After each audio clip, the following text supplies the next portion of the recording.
Iran Israel યુદ્ધ વચ્ચે gas cylinder સપ્લાયમાં અછત થઈ રહી છે। ગેસ સિલિન્ડરમાં અછત સર્જાતા ઇલેક્ટ્રિક સગડીની માંગ વધી છે।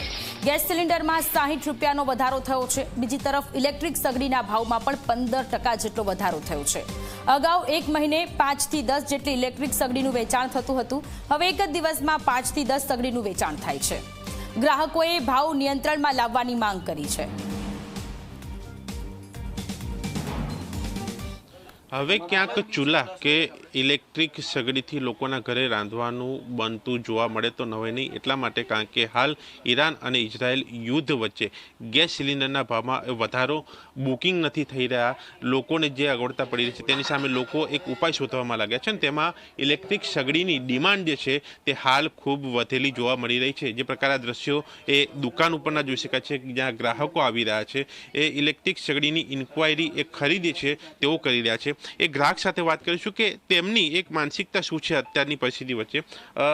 આપનું નામ? મારું નામ વિજય છે। ક્યાંથી આવો છો આપ? હું અહીંયા વેજલપુર જે ખરું ને ત્યાંથી આવું છું। અચ્છા, અત્યારે આ લેવા આવ્યો છો તમે ઇલેક્ટ્રિક સગડી, શું વિચારીને? કારણ કે સિલિન્ડર મળે છે, નથી મળતા, શું?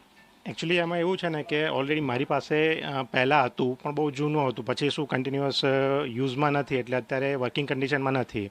પણ અત્યારે જે યુઝની પરિસ્થિતિ થઈ છે તો મતલબ એક ઘરમાં બેકઅપમાં હોવું જોઈએ એ પર્પઝથી અત્યારે પરચેસ કરવા માટે હું અહીંયા આવ્યો છું। પણ આનાથી તો કામ કદાચ નહીં ચાલે, આની જોડે પણ હા, એટલે એ પણ હજુ હું આ ખરીદ્યા પછી એના જે અપ્લાયન્સીસ છે એ બધા હું એ બધું પછી પરચેસ કરીશ। ભાવ બાબતે શું કહેશો? ભાવ બાબતે હવે આપણને તો ખબર નથી, કેમ કે મેં તો જે પહેલાં લીધું હતું એને બહુ પહેલાં લીધું હતું, 6-7 વર્ષ પહેલાં, અને હાલ એના વિશે કોઈ મને આઈડિયા નથી। પણ કદાચ શક્ય છે કે ભાવ વધે પણ અત્યારે જે જગ્યાએ ફરીને તમે આવ્યા છો કે પહેલાં જ આવ્યા અને મળી ગયું? પહેલાં જ અહીંયા આવ્યો છું, કેમ કે હજુ લગભગ મળી રહે છે ઇઝીલી ઓઇલ, પણ કદાચ બીજી જગ્યાએ સ્ટોક ખાલી પણ થઈ ગયો હોય। અચ્છા, તમારું શું કહેવું છે અહીંયા દુકાનમાં તમે જ્યારે છો? કેવી ઇન્ક્વાયરી, કેટલી ખરીદી, પહેલાં શું માહોલ હતો, હવે શું છે? અત્યાર સુધી કેવું છે કે અત્યાર સુધી એટલી ડિમાન્ડ નથી આ વસ્તુની, હતી એવું નથી કે નથી, રેગ્યુલરમાં વાપરે છે લોકો, પણ કેવું કે ઓછું। પણ અત્યારે આ છેલ્લા 3 થી 4 દિવસના આ માહોલ હિસાબે ગણવા જઈએ તો મેક્સિમમ હું ગણું ત્યાં સુધી 10 થી 15 ઇન્ક્વાયરીઓ આવે છે અને લોકો પરચેસ બી કરે છે। કેટલું પહેલા મહિને કેટલું નતા દિવસનું?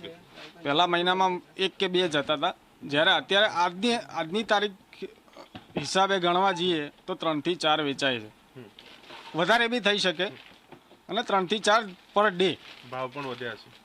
ભાવ હજી વધ્યા નથી, બરોબર, વધશે ખરી આગળ, આ ડિમાન્ડ રહી તો ભાવ આગળ વધશે ખરી આ વસ્તુ। એટલે કે હાલ એ ડિમાન્ડ છે અને ડિમાન્ડ વચ્ચે ભાવ વધવાની શક્યતાઓ પણ છે, પરંતુ કેટલાક વેપારીઓ પોતપોતાની રીતે ભાવ પણ લેતા જોવા મળ્યા છે। એ બજારની વાત છે, એ લોકોની વાત છે। એટલે કે હાલ આ જે કહી શકાય છે કે જે સ્થિતિ સર્જાઈ છે યુદ્ધના કારણે, જે ગેસ સિલિન્ડરની અછત, એ ભાવ વધારો અને તેની સામે લોકો, એ ગુજરાતીઓ જે છે એ ઉપાય કરવામાં લાગ્યા છે જેથી કરીને એ ઘરનો ચૂલો બંધ ન થાય, એ લોકોના પેટમાં જતું અન્ન જે છે એ ન રોકાય અને જીવન જીવી શકે।